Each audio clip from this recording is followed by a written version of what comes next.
정부가 사회적 거리 두기를 2단계로 하향 조정했습니다. 이런 가운데 대전시는 13일부터 교회에 50명 미만 대면 예배를 허용했는데요. 자세한 소식은 잠시 후에 전해드리겠습니다.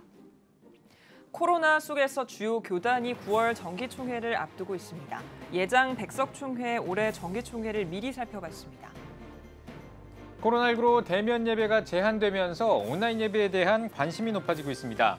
아울러 연령별 온라인 예배에 대한 필요성도 강조되고 있습니다. 30년 동안 성화만을 그리면서 예수님의 삶과 성경을 그림으로 표현해온 작가가 있습니다. CTS 뉴스에서 만나봤습니다. 보수 복음주의 신학자들이 기자회견을 열고 대한예수교장로회 합동총회와 세계복음주의연맹의 교류 단절과 관련해 입장을 밝혔습니다. 관련 소식 전해드리겠습니다. 차별금지법 반대 청년연대가 법의 위험성을 알리는 스티커를 배포하고 있습니다. 관련 소식 잠시 후에 전해드리겠습니다.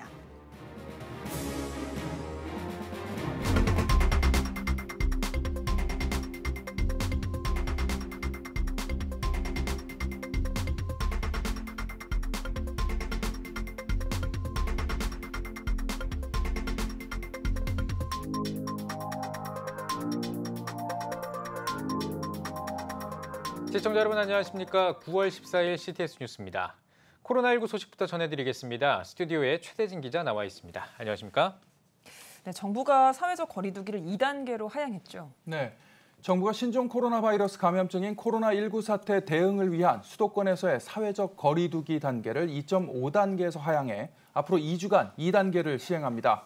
정부는 지난 2주간 수도권에서 사회적 거리 두기 2.5단계를 시행해 왔습니다. 네, 아무래도 그 하루에 나오는 코로나19 이 신규 확진자 수가 좀 줄고 그 추세가 좀 이어지기 때문에 이렇게 바뀐 거겠죠. 네.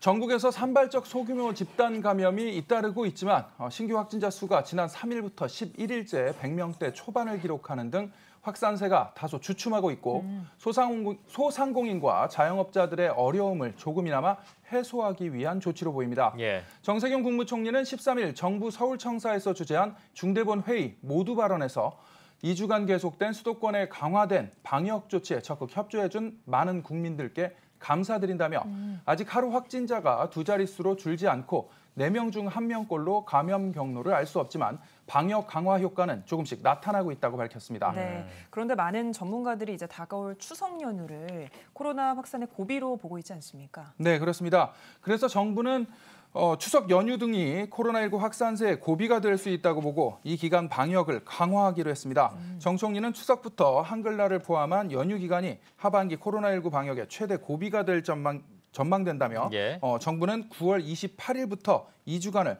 특별 방역 기간으로 설정하고 전국적으로 강력한 방역 조치를 미리 준비하겠다고 강조했습니다. 네, 근데 이번 추석 연휴 기간 동안에 일부 휴양지와 숙박시설에 또 예약이 몰리고 있다고요.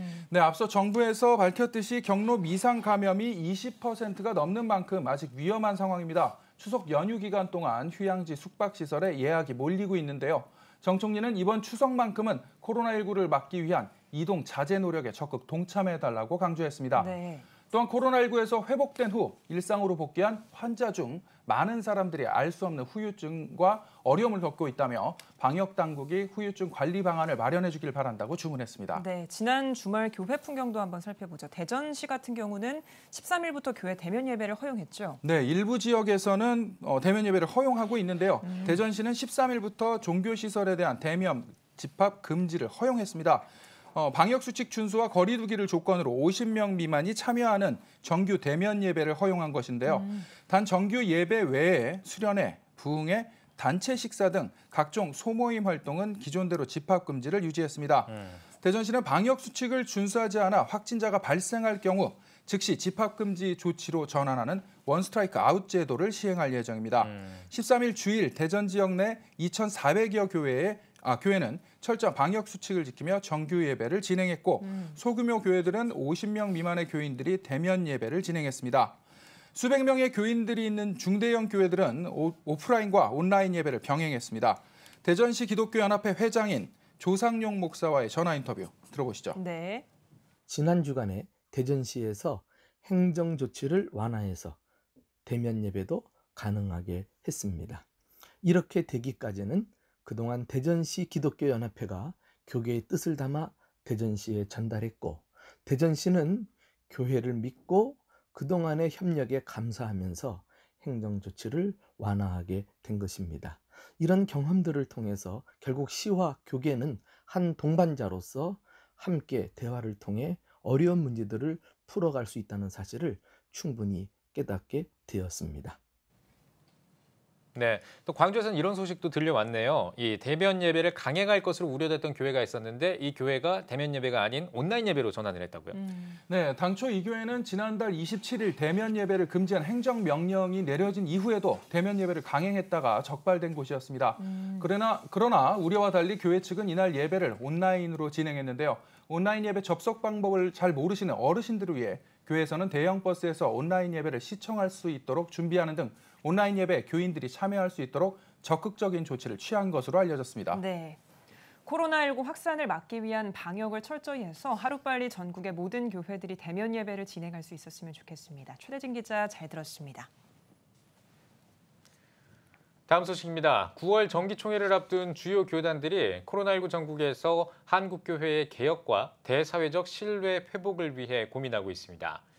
이번 한 주 동안 CTS 뉴스는 다음 주에 일제히 열리는 주요 교단들의 정기총회를 미리 점검해 보겠습니다. 네, 먼저 대한예수교장로회 백석총회입니다. 온라인으로 정기총회를 준비하고 있다고 하는데요. 주요 헌의 내용 살펴봤습니다. 장현수 기자입니다. 총회 개혁을 목표로 사회법 소송과 금권선거 차단에 나서고 있는 대한예수교장로회 백석총회. 올 정기총회부터는 경선이 전격 폐지됩니다. 차기 정 부총회장은 총회장을 포함한 7인으로 구성된 후보추천위원회에서 추천하며 정기총회 당일 총대들에게 인준을 묻게 됩니다. 추천 후보자에 대한 이의가 있을 경우 찬반 투표를 거쳐 총대 재석 과반수로 선출합니다.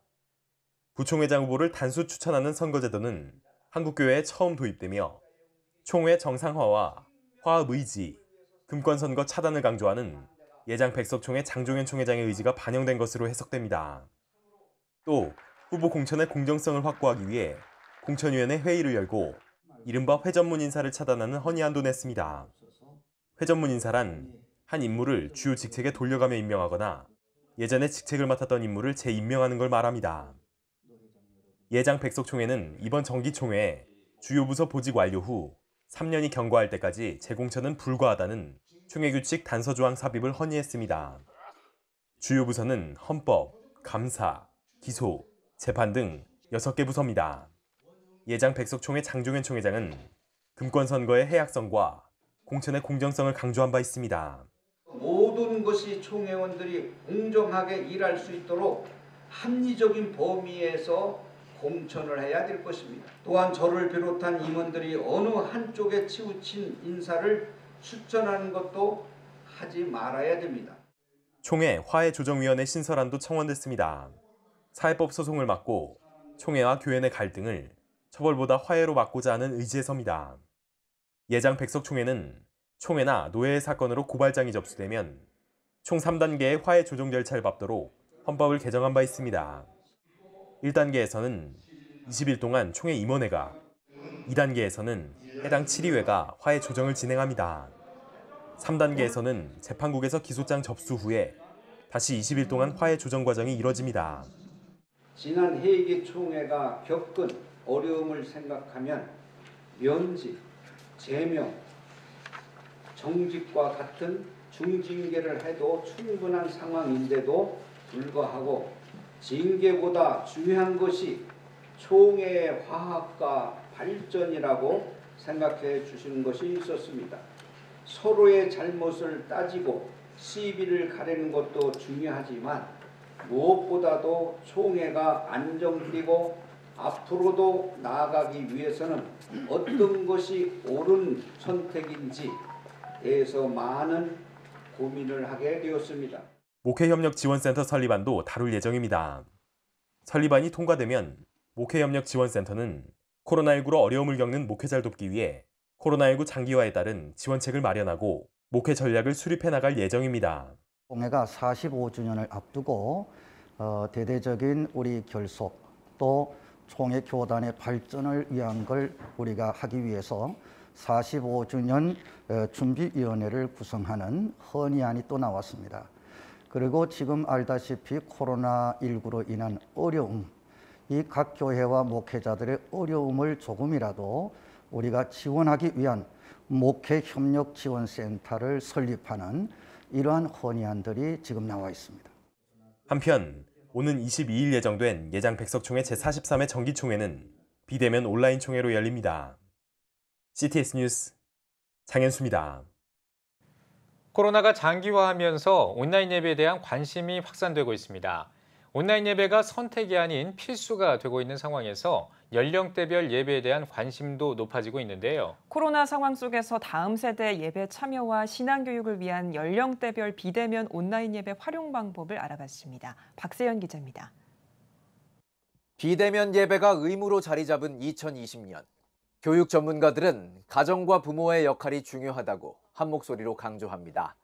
코로나 가운데서도 마지막까지 허락된 대면 공동체가 가정이며 부모의 삶에 따라 다음 세대의 신앙이 좌우된다는 것. 때문에 부모를 교육 주체로 참여하게끔 하는 교회들도 많아지고 있다는 것이 전문가들의 분석입니다. 매주 주일 성경 공부 교사 교육이 있었다면 이제는 매주 혹은 한 달에 한 번 부모 성경 공부 교육이 온라인상에서 있고요. 캠프를 앞두고 예전에는 수련회 교사 강습회가 있었다면 이제는 부모 강습회가 있는 거예요. 장신대 기독교 교육학과 신형섭 교수는 다음 세대의 시기별로 부모의 역할이 있다고 조언합니다. 유아 유치기는 아이들이 하나님에 대해 감탄하는 시기로 부모는 같이 감탄을 표현하기, 아동 초기에는 장기 기억이 발달하는 시기로 하나님의 메시지를 이야기로 풀어내기, 초등학교 고학년 때는 아이들이 세상을 이성적으로 보기 시작하므로 부모는 성경적 세계관을 인지시켜주며 자신이 겪은 하나님을 가르쳐줄 수 있습니다. 청소년기에는 자기 스스로에 대해 관심이 많아지며 자신이 믿을 만한 사람으로부터 영향을 많이 받습니다.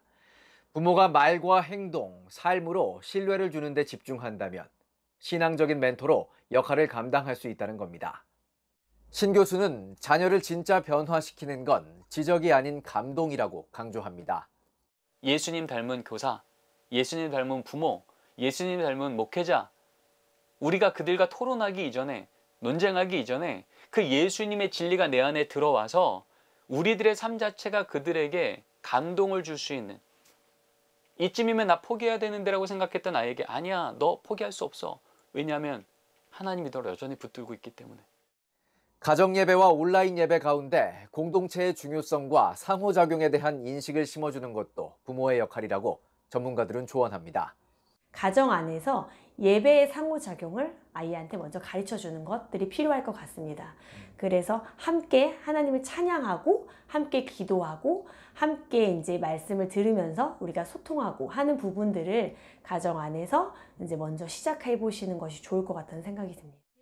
하나님께서 마지막까지 허락하신 대면 공동체, 가정. 코로나 장기화 가운데 다음 세대 신앙 전수에 있어 부모와 가정의 역할이 강조되고 있습니다. CTS 뉴스 박세현입니다. 예수님의 삶을 그림으로 표현하는 의미 있는 작업을 하는 사람이 있습니다. 30년 동안 성화만을 그려왔다고 하는데요. 김민수 기자가 만나봤습니다. 서울시 신설동에 위치한 진흥문화사의 좁은 작업실. 이곳에서 오랜 시간 동안 묵묵하게 성화를 그려온 이는 한국 기독교 예술계를 대표하는 이유한 작가입니다. 이유한 작가는 올해 진흥문화사와 함께 예수 그리스도의 생애라는 주제로 성화집을 출간했습니다. 이번 성화집은 300여 점의 성화들을 담은 작품집으로 단일 작가 작품집으로는 역대 최대 규모의 성화 작품집으로 평가받았습니다. 나같이 배우지 못하고 그렇다고 나같이 유명하지도 못한 작가에게 이 화보집 나올 수 있겠어요? 저는 내 주변에 너무나도 많은 사람이 나를 위해서 기도를 해줬어요. 그 기도가 나는 열매를 맺혔다고 봐요. 이유한 작가는 알아주는 이 없는 산골짜기에서 천막을 치고 홀로 그림을 그리던 작가였습니다. 그런 이 작가의 재능을 알아본 건 진흥문화사 박경진 장로였습니다.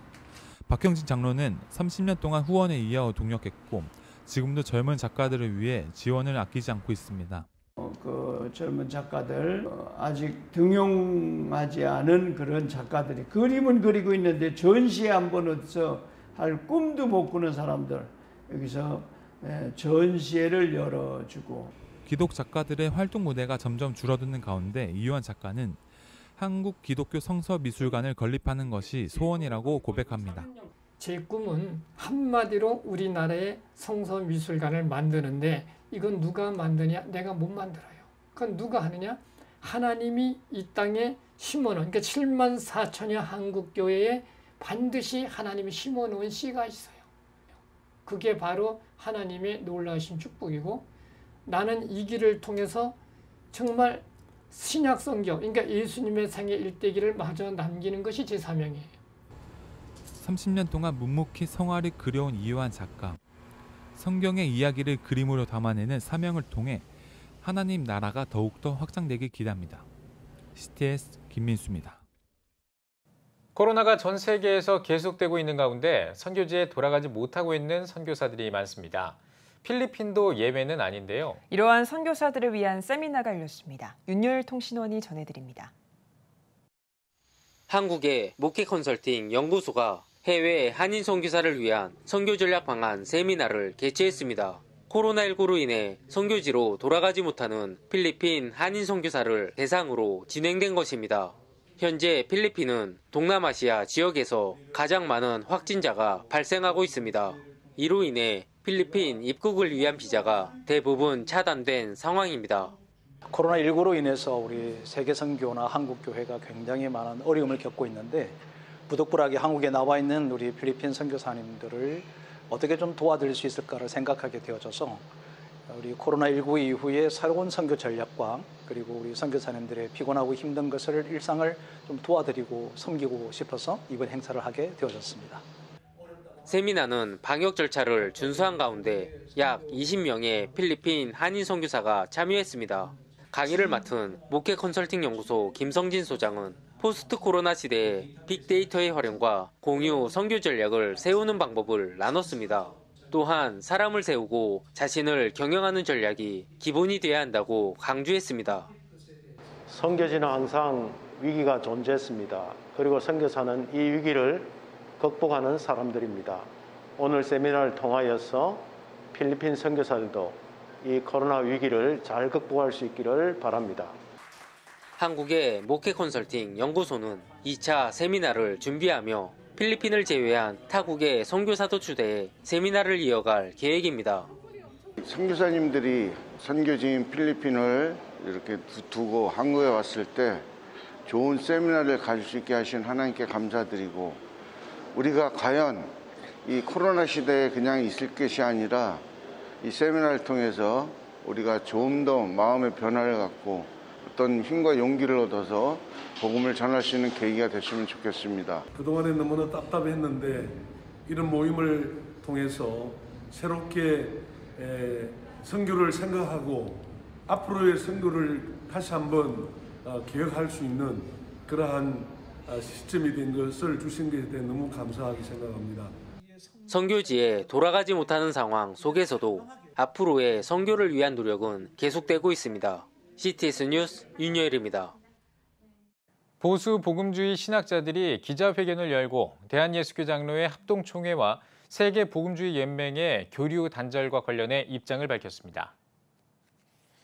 보수 복음주의 신학자 연대는 입장문에서 예장합동총회는 105회 총회에서 분리주의가 아닌 보수 복음주의 연대를 통해 한국교회가 발전할 수 있는 전기를 마련해달라고 전했습니다. 또 전세계 복음주의 연맹 회장인 횃불 트리니티 신학교 김상복 명예총장은 호소문에서 세계 복음주의 연맹과의 교류 단절은 시대 역행이라며 교류 단절을 단행한다면 합동교단 대표자들과 학자들이 국내외 복음주의 학계에서 활동할 수 없게 되는 불행한 사건이 벌어질 것이라고 밝혔습니다. 이어 반성과 회개, 결단의 선언과 질의응답 시간을 진행했습니다. 차별금지법 반대 청년연대가 차별금지법의 위험성을 알리기 위한 활동을 펼치고 있습니다. 차반청은 차별금지법의 위험성을 알리기 위해 교회를 방문해 차별금지법 아웃, 평등법 아웃이라는 메시지가 담긴 스티커를 배포하고 있습니다. 또 지난 8월까지 온누리, 여의도 순복음, 사랑의 교회를 비롯해 영락, 지구촌, 세해된 교회 등 수도권 지역 주요 교회에 손편지와 스티커를 전달했다고 밝혔습니다. 차반청 강소영 사무국장은 청년들의 작은 순종이 차별금지법 제정을 막고 한국교회를 지키는 데 이바지하기 바란다고 전했습니다. 바른인권 여성연합이 낙태죄 전면 폐지 여론을 조성하는 여성단체를 규탄하는 성명을 발표했습니다. 바른인권 여성연합은 성명에서 여성단체 4곳이 99%가 낙태죄 전면 폐지에 찬성한다는 설문조사 결과를 발표했지만 이 설문은 모든 시민이 낙태죄 전면 폐지에 찬성한다는 근거가 되기에는 심각한 오류를 가지고 있다며 표본 추출법의 오류로 표본의 대표성이 없다고 지적했습니다. 또 성산생명윤리연구소가 여론조사 공정에 의뢰해 진행한 낙태 관련 설문조사에서는 무조건 낙태를 허용해야 한다는 응답이 17.5%를 차지했다면서 여성단체들이 주장한 99%와는 큰 차이를 보였다고 밝혔습니다. 이어 여성단체들에게 통계적 오류를 가지고 있는 설문조사를 국민 전체의 의견인 것처럼 호도하는 행위를 즉각 중단할 것을 촉구하는 한편 정부는 여성의 인권을 보호하면서 태아의 생명을 살릴 수 있도록 다각적인 노력을 다해야 한다고 강조했습니다.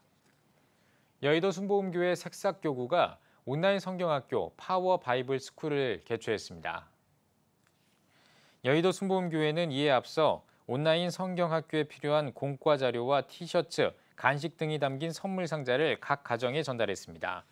세상을 변화시키는 작은 예술을 주제로 열린 성경학교에서는 찬양과 율동, 만들기 프로그램, 인형극 등의 순서를 진행했습니다. 여의도 순복음교회 심준식 교사는 아이들이 집에서 즐겁게 찬양하는 모습을 보면서 보람을 얻었다고 전했습니다. 국제 기독교 단체인 CCC가 3대 총재에 스티브 셀러스 현 수석 부총재를 선임했습니다.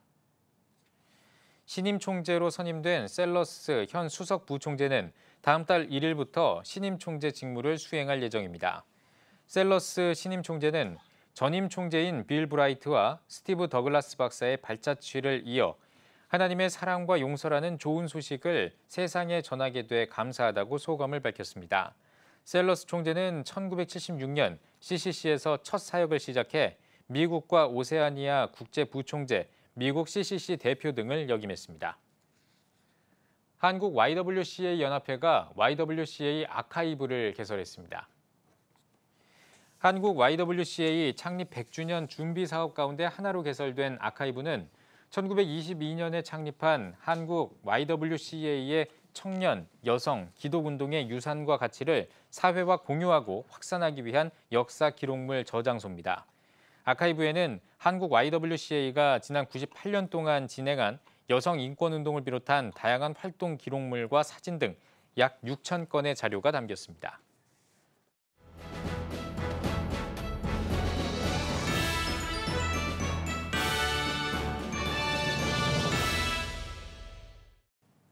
전국 각 지역별 네트워크 뉴스입니다. 교회 성장연구소와 대한예수교장로회 통합총회가 공동 주관한 포항 지역 온라인 목회 지원 세미나가 오천 중앙교회와 포항 우창교회에서 오전, 오후로 나눠 열렸습니다. 교회 성장연구소 김대학 목사는 코로나19로 예배당에 나오지 못하는 성도들에게 복음을 지속적으로 전할 수 있는 다양한 노력이 필요하다며 온라인 예배의 필요성을 강조했습니다. 이어 스마트폰을 활용한 온라인 생방송 진행 방법을 실습하는 시간을 가졌습니다. 교회 성장연구소는 포항, 안동, 부산 등 전국의 1000곳이 넘는 교회를 대상으로 온라인 사역 교육을 실시하며 한국교회 5000곳을 돕기 위한 세미나를 열고 있습니다. 기독교 선교 횃불재단 경남 남부 횃불회가 거제 고연교회에서 2학기를 개강하고 첫 강의를 진행했습니다. 경남 남부 지역의 60여 명이 모인 2학기 개강식에서 고연교회 박정곤 목사는 코로나19 시대 신앙 강의가 필요하다며 위기 상황일수록 말씀 읽기와 기도로 더욱 하나님께 돌아가야 한다고 강조했습니다. 포스트 코로나 시대의 교회와 목회를 주제로 진행되는 이번 학기는 정성진, 김성훈 목사 등 24명의 강사가 나서 12주 동안 온라인으로 강의할 예정입니다. 코로나19로 인해서 모임이 제한받고 참 막막한 가운데 있었는데 횃불의 본부에서 이렇게 전문가들을 초청해서 강의를 준비해서 온라인으로 각자 집에서 또 이렇게 할 수 있는 기회를 제공해 주셔서 너무 감사하고 또 우리 목회자들 큰 도움이 될 것이라 생각을 합니다. 경남 남부 횃불회는 매주 월요일 고연교회에서 인터넷 강의를 시청하고 조별 모임을 온라인 비대면으로 진행할 예정입니다.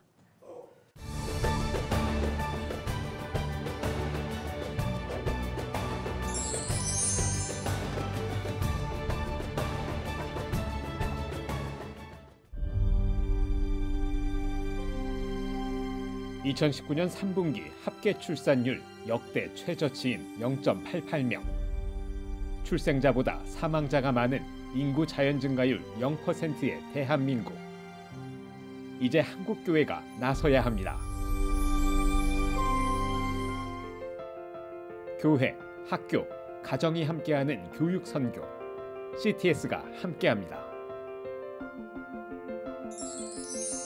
다음 세대와 가슴 뛰는 세상을 열어갑니다. 이 캠페인은 한국장로교 총연합회와 함께합니다.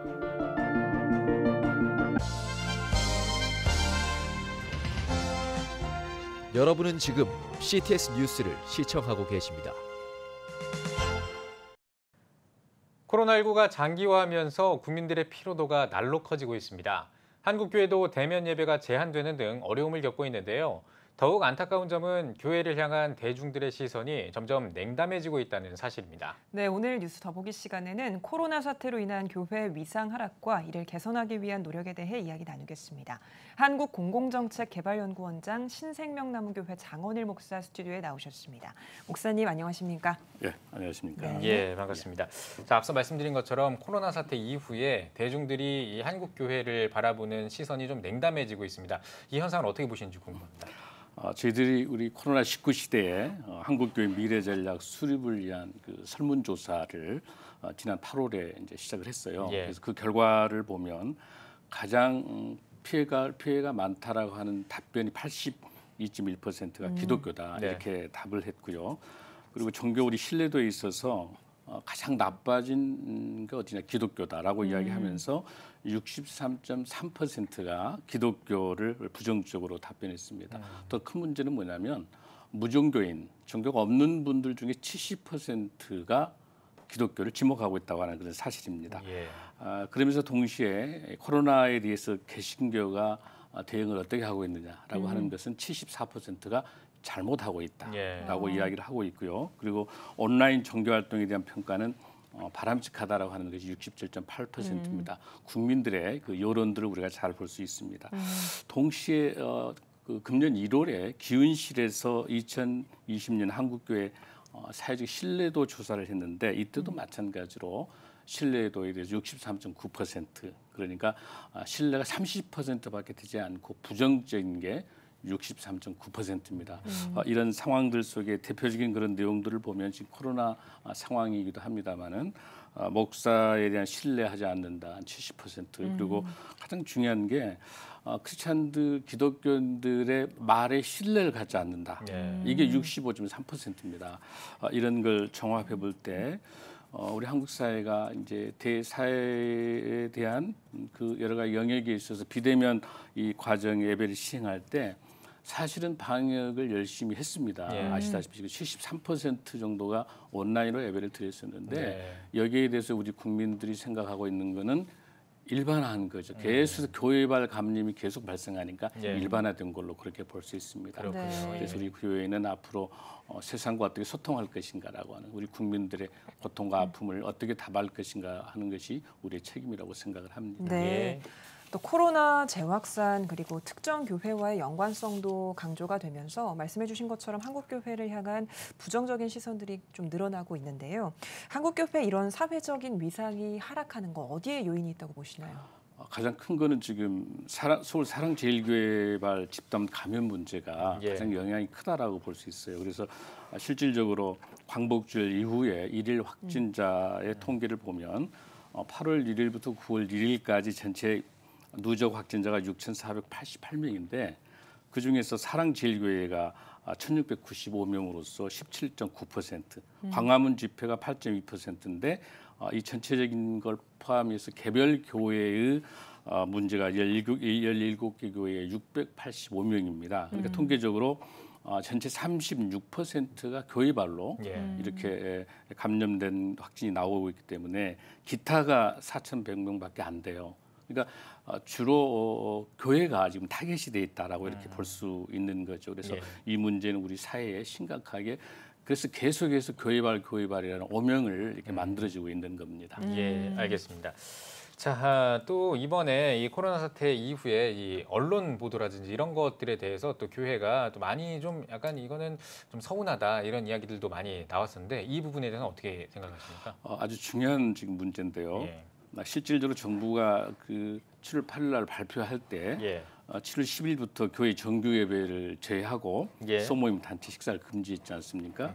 그런데 그 안에 중요한 게 뭐냐면 핵심 방역 준칙 소개가 성당과 사찰은 다른 종교 시설은 직접 규제 제외해놨어요. 그리고 기독교에 대한 것만 규제가 지금 들어가 있거든요. 그래서 그 문제가 뭐냐면 정부 방침이 교회를 코로나 예방에 대한 그 동반자의 개념보다는 감염의 원상지 이런 인식이 지금 갖고 있다고 볼 수 있는 거죠. 사실은 감염병 예방법 제49조를 해석하고 집행을 할 때는 가장 중요한 과잉 금지 원칙이라는 게 있어요. 지나치게 특정 단체를 과잉시켜서 자극 주지 않도록 돼 있거든요. 그래서 실질적으로 모든 국민들이 협력하고 또 연대할 수 있게 하기 위해서는 특정 기관, 특정 단체, 특정 이런 기관들과 함께 협력을 구해야 될 거예요. 그런데 그러지를 못하고 가장 크게 문제가 되고 있는 것은 뭐냐면 사실 이거는 국가가 정책적으로 이야기하기 위해서는 특히 감염병 관련돼서 법을 집행하기 위해서는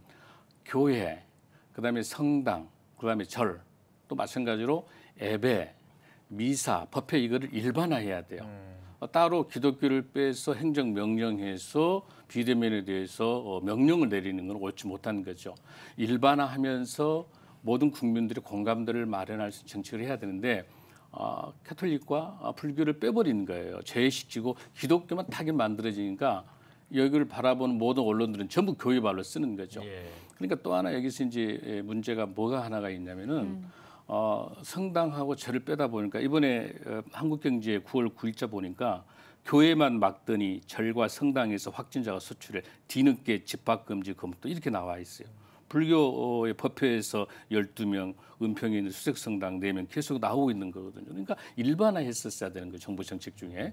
그리고 두 번째 중에 하나는 한목협에서 조사한 자료가 3월 29일 날 보니까 현장 예배를 드렸다 13.6%고 예배 불참 포함해서 비대면 온라인 예배 73%가 방역을 잘 준수하며 잘 지켜온 교회에 대해서 계속해서 교회발로 하는 것은 문제죠. 그래서 한국교회가 초기에 오히려 어떤 정책이 나왔어야 되냐면은 우리 교회가 선제적으로 방역 감염에 대한 기독교의 선언, 이 선언을 내면서 선제적으로 방역 예방에 대해서 제시를 했었으면은 명령으로 가지 않고 공고로 가능했었죠.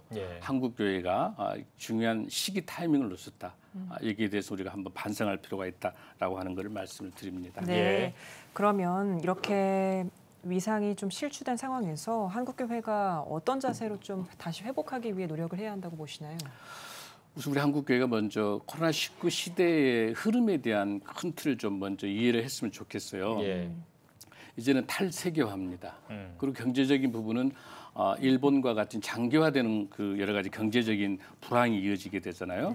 그리고 중요하게 봐도 거대 정보예요. 앞으로 관리를 해야 되니까. 그리고 포퓰리즘이 이제 있게 됩니다. 그 거대 정보 가지고 있는 그 특성 중에 하나. 그래서 그리고 코로나 세대이기도 하고 앞으로 이번은 기후 변화라든지 여러 가지를 종합할 때 환경의 중요성들이 부각되고 있는 키워드를 가지고 있어요. 그러면 우리 교회가 지금 가야 될 거는 교회 본질로 돌아가는 거예요. 그건 뭐냐면 한국 교회가 공공성과 공교회성 회복이 중요합니다. 왜냐하면 몸된 교회, 하나님의 몸된 교회, 우리 주님의 몸된 교회로서 우리 교회가 공동체가 함께 연합과 연대해서 가장 이 코로나 시대 어려움이 누구겠어요? 바로 고아하고 나그네. 지금 말하면 노숙자와 쪽방촌과 독거노인과 장애인과 또 여러 가지 어려운 아동들 이런 사각지대에 있는 지역에 공공성과 공교회성을 가지고 사회복지 분야를 집중적으로 우리가 참여해야 된다고 보는 거죠.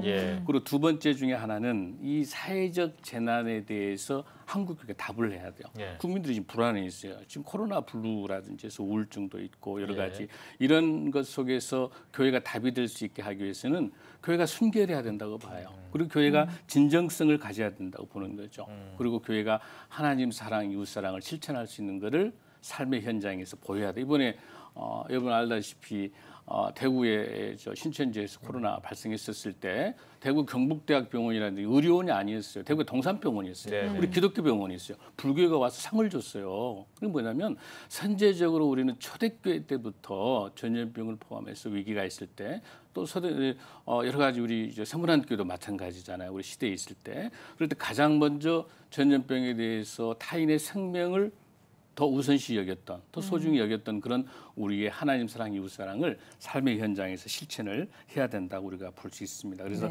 앞으로 이 코로나 관련된 정부하고 소통을 잘 해낼 수 있도록 하고 그리고 지난번에 중대본에서도 행정 명령으로 되어 있던 것들을 이제 수정으로 우리가 이제 바꿨지 않습니까? 비대면에 대해서 명령한 것들. 그래서 이런 것들은 충분하게 정부하고 협의를 해서 교회의 공공성, 공교회성을 알려야 된다라는 생각들을 갖습니다. 네. 이 코로나 사태가 참 많은 것들을 바꿔놨습니다. 교회 풍경도 많이 바뀌었고요. 뭐 사상 초유의 온라인 예배라든지 여러 가지들을 바꿔놨습니다. 그리고 포스트 코로나라고도 하고 위드 코로나라고도 합니다. 이 포스트 코로나를 극복할 수도 있고 또 코로나가 계속 그냥 우리랑 같이 갈 수도 있는 앞으로는 이제 이 변화가 좀 예상되기도 합니다. 예를 들면 한국교회 이미지가 좀 냉담해졌다 뭐 이런 것들이라든지 다음 세대가 줄어드는 현상은 여전히 계속되고 있고요. 또 온라인 예배로 전환이라든지 여러 가지 이제 포스트 코로나 혹은 위드 코로나 그러니까 코로나 이후에 한국 교회가 어떤 점을 좀 되돌아봐야 되고 어떤 점을 좀 고쳐야 되고 하는지 그 부분을 좀 제안을 해주신다면 어떨까요? 우리 한국 교회의 부정적인 인식에 대해서 우리는 겸허하게 받아들여야 된다고 봐요. 우리가 지금 대면이나 비대면이냐를 논하면서 시간을 낭비할 게 아니라 세상이 어떻게 기독교를 바라보고 있는 신뢰도 저하되어 있는 지금 신뢰도 30%밖에 되지 않는 그게 우리가 하나님의 영광을 가리고 있지 않습니까? 지금 우리가 해야 될 것들은 가장 겸손한 마음을 가지고 코로나 포스트 코로나 이후로 정치, 경제, 사회문화 모든 분야가 변하고 있어요. 정치 분야, 특히 경제 분야가 지금 가장 심각한 상황이거든요. 그런 부분에 있어서 교회가 이렇게 경제적인 위기를 가지고 있는 이번에 사랑제일교회 때문에 장이동에 있는 전통시장이 지금 굉장히 고난을 겪고 있어요. 그럴 때 교회가 오병이어 프로젝트를 하고 있어요. 어떻게 하면 그 상공인들을 살릴 수 있을까? 그런 어려움들 지금 나누고 있는 것처럼 우리가 하나님 사랑, 이웃 사랑들을 삶의 현장에서 실천하는 것들이 중요하게 생각을 하고 또 사회와 문화의 영역에 성경적 언어를 세상의 언어로 코드를 바꿔야 된다는 거야. 세상과 소통할 수 있는 언어가 무엇인지 성경에서 말씀하고 있는 그 하나님 사랑, 이웃 사랑이 정치 영역에서, 경제 영역, 각 영역에서 아브라함 카페와 이야기처럼 모든 주권 영역설이 있어요. 모든 영역에 하나님의 뜻이 땅에서 이루어질 수 있도록 우리는 각 영역에서 선한 영향력으로 섬김과 나눔과 봉사와 우리 윤리성들이 회복돼야 된다라는 것들을 말씀을 드립니다. 네, 또 코로나로 많은 삶의 영역에서 언택트 문화가 확산하고 있고 예배 형태도 바뀌고 있는 상황에서 포스트 코로나 시대의 목회 지향점은 어떻게 두고 가야 한다고 보시나요? 코로나가 이제 장기화되고 아까 우리 사회자께서 앵커께서 말씀하신 것처럼 이제는 위드 코로나까지 갔거든요. 그런 상황이기 때문에 어차피 비대면 사회로 가는 사회 전반적으로 지금 정치, 경제 모든 영역이 비대면으로 가고 있지 않습니까? 그런 입장에서 우리 한국 기독교도 비대면으로 가는 그 시기가 오래되기 때문에 온라인을 통해서 어떻게 교육할 것인가, 온라인을 통해서 어떻게 친기와 또 여러 가지 모임과 교육이 이루어질 것인가. 우리가 말하는 블렌딩이라는 플립 러닝이나 블렌드 러닝이라고 하는 그 온라인과 오프라인을 잘 결합시킬 수 있는 새로운 그런 툴들을 우리 교회가 연구를 해야 된다고 보고요. 저는 그 교회 전문가 에드 스태처 이야기를 말씀을 좀 드리고 싶은 게 뭐냐면 많은 사람들이 이 교회가 예전으로 돌아가는 것에 대해서 불가능하다라고 걱정을 하는데 오히려 나는 교회가 예전으로 돌아갈까 염려스럽다는 거죠. 그 뭐냐면 우리 지금까지 교회가 형식과 제도에 얽매이면서 비본질적인 것에 너무 많은 소모를 우리가 했던 거예요. 지금은 하나님 말씀이 본질로 우리가 돌아가면서 다시 이 시기 때 언컨택트 시대에서 위드 코로나와 함께 어떻게 하면 하나님의 복음, 절대적인 성경의 권위, 그리고 우리 예수 그리스도의 구원자, 여기는 절대성을 가지고 우리가 다시 한번 말씀으로 회복돼야 된다는 것을 말씀을 드립니다. 그래서 앞으로 구글이라든지 페이스북이라든지 요즘 줌 같은 걸 통해서 많이 이루어지잖아요. 그래서 다양한 SNS를 통해서 소통할 수 있는 그런 언컨택트 시대, 위드 포스트 코로나를 준비할 수 있는 우리 한국교회가 됐으면 좋겠습니다. 알겠습니다. 마지막 질문으로 넘어가도록 하겠습니다. 저희가 항상 공통적으로 드리는 질문인데 한국교회와 성도들을 위한 메시지 전해주시고 대담 마무리하도록 하겠습니다. 네, 어차피 포스트 코로나 시대입니다. 우리 성도들이 함께 가야 될 위드 코로나 시대에 우리가 교회의 공공성과 공교회성 회복을 통해서 우리 교회가 가야 될 진정성 그리고 세상과 소통할 수 있으면 좋겠습니다. 그래서 특별하게 로마서 12장 15절에 있는 말씀처럼 즐거워하는 자들과 함께 즐거워하고 우는 자와 함께 울 수 있는 우리 한국교회. 그러나 절대로 이사야 41장 10절처럼 두려워하지 말고 우리와 함께 하시는 우리 하나님을 의지하면서 우리가 하나님께서 주시는 그 말씀대로 끝까지 그 우리 교회의 공교회성으로 세상을 소통할 수 있는 교회가 되면 좋겠고요. 마지막 성경이 사라진다라고 했던 이야기가 있어요. 그래서 이 볼테르는 성경이 없어진다 이렇게 강조했었거든. 그런데 놀랍게도 볼테르 철학자의 그 집이 성경책을 찍는 인쇄소로 바꿔진 거예요. 성령님이 역사하시면 이 세상은 어떻게 평가하더라도 한국교회와 세계교회는 하나님 나라 확장을 이 땅에서 이루어질 수 있는 오히려 새로운 계기가 주어질 겁니다. 우리의 신실성이 회복되고 우리의 공공성, 공교회성, 우리의 삶이 예배자로 살아간다면 하나님께서 반드시 우리 한국교회 회복시키시고 살리실 줄로 믿습니다. 알겠습니다. 네, 오늘 뉴스 보기 시간에는 한국공공정책개발연구원장 신생명나무교회 장원일 목사와 함께 이야기 나눠봤습니다. 목사님 나와주셔서 고맙습니다. 네, 고맙습니다.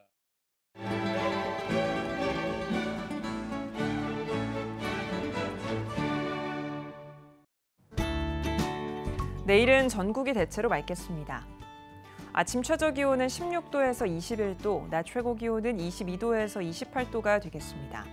주간 날씨 봅니다. 16일은 전국에, 18일은 전남과 경남, 제주도에 비가 오겠습니다.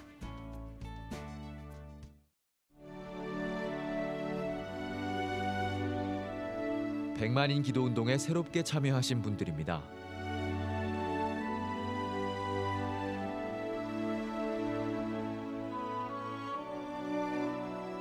백만인 기도운동을 통해 보내주신 후원금은 국내는 물론 전 세계를 향한 CTS의 영상 선교 사역을 위해 소중하게 쓰이고 있습니다.